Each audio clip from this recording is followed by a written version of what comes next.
Há aqui uma mensagem forte para aqueles que pensam ser a igreja escolhida de Deus. Não estou a dizer que a igreja não seja a escolhida, mas nem sempre os que estão na escolhida são os escolhidos. E mesmo para aqueles que pensam estar e ser os escolhidos, o mestre, que é aquele que faz a escolha, deixa aqui uma recomendação séria. No versículo 24 do capítulo 24. Fica muito fácil. Eu penso que até a providência divina nos capítulos e versículos ajudou nesta situação. Mateus 24, 24. Diz assim: porque surgirão muitos pagãos que farão tão grandes sinais e prodígios que, se possível, enganarão até os escolhidos. É isso que diz a vossa Bíblia? Diz o quê? Falsos quê? Cristos. Bom, falsos cristos. Será que o que Jesus quer dizer é: atenção, escolhidos, tenham cuidado, se virem alguém de cabelos compridos, que põe as mãos assim, e fala com uma voz assim, e diz: eu sou o Cristo, não se deixem enganar. Será que é isto que engana os escolhidos? Será que o diabo é assim tão ingênuo que vai tentar enganar os escolhidos com este tipo de falsos cristos? O que é que Jesus quer dizer com falsos cristos que farão tão grandes sinais e prodígios que, se possível for, enganariam até os escolhidos? Falsos cristos estão implicados num sistema de falso cristianismo. Se lermos em Tessalonicenses, somos avisados por Paulo que nos últimos dias haverá uma grande apostasia e haverá um grande engano. E diz assim: que ninguém vos engana, cautelai-vos. O que está aqui a referir-se é que há todo um sistema de falso cristianismo. Nós podemos estar envolvidos num falso cristianismo e, por ser um cristianismo e não nos apercebermos de que é falso, aí está o perigo de, mesmo pensando que estamos escolhidos, estarmos a ser enganados.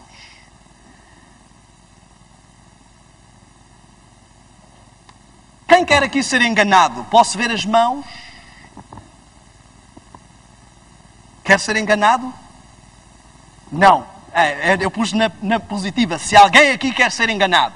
Quem quer aqui ser escolhido? Isto é básico e óbvio. E talvez, se eu perguntar aos ateus lá fora, também vão responder a mesma coisa. Quem é que aqui está a ser enganado? Se soubesse que está a ser enganado, já não estaria a ser enganado. Então, normalmente, quando estamos a ser enganados ou quando há algo no nosso cristianismo que não está correto, a tendência é não nos apercebermos disso. Isso era o que se passava comigo. Havia muita coisa errada no meu cristianismo. Por exemplo, o meu microfone estava errado, eu não me estava a perceber. Havia muita coisa errada no meu cristianismo e eu não me apercebia, eu achava que estava tudo bem. Quando havia algumas pessoas que chegavam e apontavam alguma coisa na minha vida, eu achava que eram fanáticos, quadrados, de mente fechada. E eu me guiava pela minha mente aberta, pelas ideias racionais, inteligentes, a que eu podia alcançar. Bom, como é que se enganam, então, escolhidos?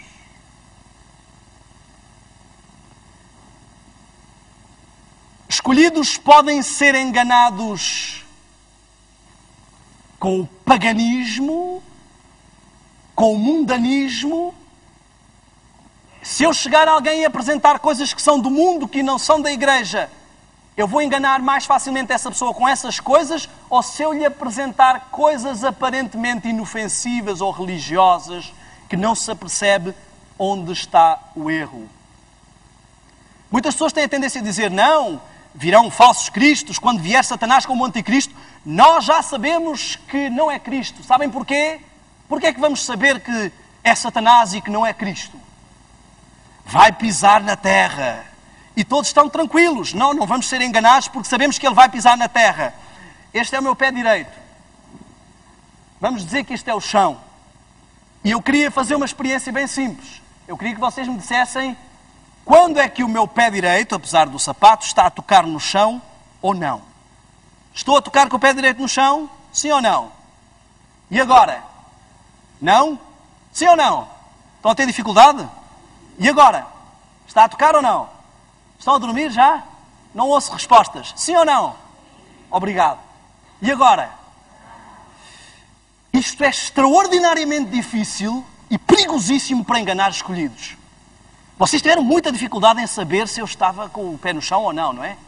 Será que é isto um engano tão ingênuo que Satanás vai usar para enganar os escolhidos, se possível? Ele vai aparecer e eles vão dizer, eu acho que ele está com o pé no chão. Então não é Cristo. Meus amigos, diz Jesus assim em Mateus 24, acautelai-vos que ninguém vos engane. Muitos pensamos que estamos seguros, que encontramos a verdade, recebemos uma série de 28 doutrinas, sabemos a verdade, conhecemos a verdade. Coitados desses das outras igrejas. Anda para aí pessoal a guardar o domingo, anda para aí pessoal que come assim, que faz assado. Eles não perceberam ainda. Ai, se eles soubessem, se eles pudessem pelo menos ser os escolhidos. Mas, meus amigos, o principal alvo do inimigo não são aqueles que estão lá fora e que não conhecem as 28 crenças. E a principal advertência de Cristo não é para os que estão lá fora e não conhecem as 28 crenças. É para os que estão cá dentro e pensam que conhecem e que não estão a ser enganados. Cuidado, vocês são o principal alvo do inimigo. Quando pensamos que está tudo bem, quando alguém é enganado pelo cônjuge, ele é enganado porque pensa que está tudo bem. Se ele estivesse desconfiado, talvez não fosse enganado. Não estou aqui a recomendar que andemos para aí desconfiados. O casamento tem que solidificar-se na base da confiança. Isso foi algo que eu aprendi solidamente com a minha esposa. E eu queria que nós entendêssemos que às vezes dizemos coisas óbvias pensando que são privilégios especiais de sermos escolhidos, de sermos cristãos.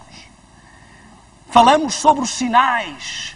Ontem o mundo foi abalado por uma catástrofe terrível. E eu não sei se vocês já repararam, mas o ano 2010 foi abalado por uma série de catástrofes terríveis. 2010 começou, para mim, a primeira grande notícia de que tenho memória é um terremoto no Haiti. Depois ainda veio inundação no Haiti, inundação na Madeira, inundação na Austrália, inundação no Brasil, terremoto no Chile, tsunamis para aqui, tsunamis para acolá, terremotos para aqui e para acolá. Somos tão escolhidos que sabemos que isto são sinais do fim. Pergunta às pessoas lá fora que não conhecem nada de religião se alguém tem dúvidas de que são sinais do fim. Ninguém tem dúvidas. Os cientistas sabem que estamos com um aquecimento global terrível. Já se fala em carros a energia elétrica porque as pessoas sabem. Os países produtores de petróleo não revelam, mas sabem a situação crítica em que estão as reservas de petróleo. Toda a gente sabe que é o fim. Alguns falam coisas como 2012, que o mundo vai acabar e que para muitos vai acabar até antes. Muita gente, do jeito que estão as catástrofes, para muita gente o mundo vai acabar muito antes de 2012. E alguns dizem, não, isso é alarmismo. As pessoas ficam a encarar essas coisas de forma alarmista.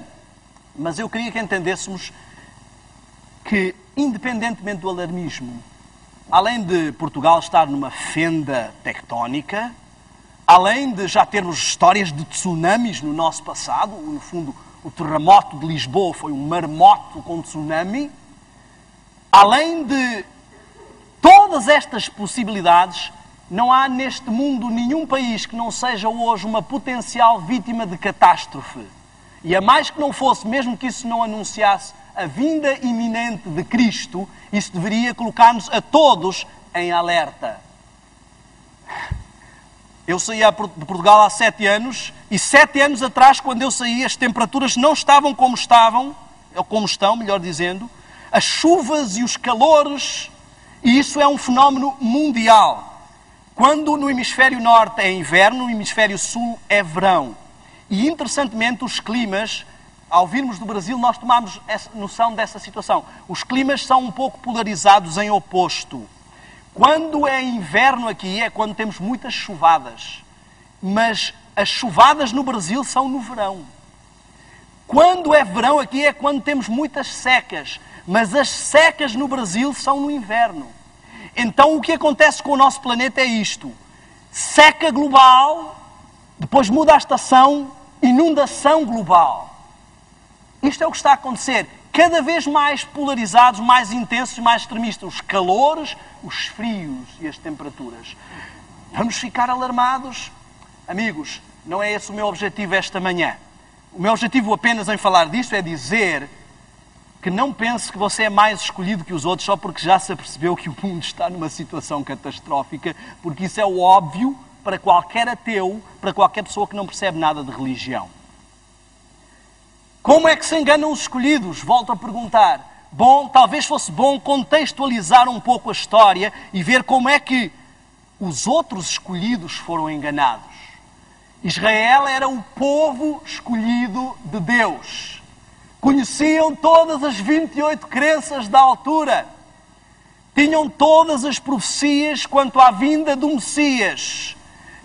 Eram potenciais firmes a não serem enganados. Como é que foram enganados? A gente olha para eles e pensa, o microfone está a brigar comigo, a gente olha para eles e pensa, como é que puderam ser tão ingênuos?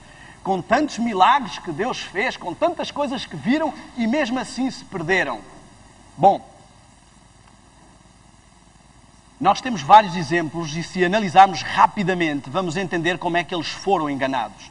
Temos, por exemplo, mesmo antes de saírem do Egito, eles tomaram logo no seu seio uma série de egípcios e isso nos revela onde começou o problema. Levaram com eles hábitos do Egito. Não deixaram para trás a sua vida egípcia. A travessia do Mar Vermelho, ela representa o batismo. A água se abre, nós passamos pelo fundo e deixamos para trás a nossa vida egípcia. Mas eles entraram para a santificação, que é representada pelo deserto, sem quererem deixar para trás a sua vida egípcia. Alguns também são atormentados pelo passado. Uns pelos torresmos, outros pelo vinho. Muitos de nós somos atormentados. Mas nós vimos que eles quiseram, por não conseguirem deixar a sua vida passada, quiseram batizar as coisas passadas e torná-las sem problema. Primeiro aspecto. Vemos, por exemplo, outros casos da Bíblia. Balaão, estudámos esta semana. Balaão é um caso muito interessante de ser analisado, ali em Números 24 e 25. A forma como ele enganou, eu queria que nós víssemos com atenção. Primeiro ele tentou amaldiçoar o povo várias vezes. Mas eles eram os escolhidos de Deus. Como é que você vai amaldiçoar os escolhidos de Deus? Satanás pode tentar amaldiçoar esta igreja, meu amigo. Pode levantar inimigos contra esta igreja. Pode chamar esta igreja de Babilónia. Pode fazer o que quiser e denegrir a imagem da igreja, mas ele não consegue amaldiçoar aquilo que Deus abençoou. Mas a história de Balaão nos mostra como é que Satanás pode amaldiçoar aqueles que Deus quer escolher e abençoar e que estão na igreja que ele escolheu. O que é que ele fez? Bom, já que não vão a mal, vão a bem. Eu vou arranjar uma festinha. Umas coisinhas inocentes que não têm mal nenhum, porque eles estão muito atentos para o que é mau. Estão muito atentos para as doutrinas erradas. Mas com uma festinha, convidei israelitas. Olhem, a gente esqueceu esta ideia da maldição. Venham aqui, temos comida e bebida a valer. Vai ser uma maravilha. Olhem, as nossas mulheres são bonitas. Nós nem estamos com preocupações. Podem vir e estar aqui connosco. Somos todos amigos. E eles baixaram a guarda. Porque estavam entre amigos. Beberam mais do que deviam, comeram mais do que deviam, adoraram da forma que não deviam, envolveram-se em atividades que não deviam. E assim foram amaldiçoados e muitas vidas se perderam.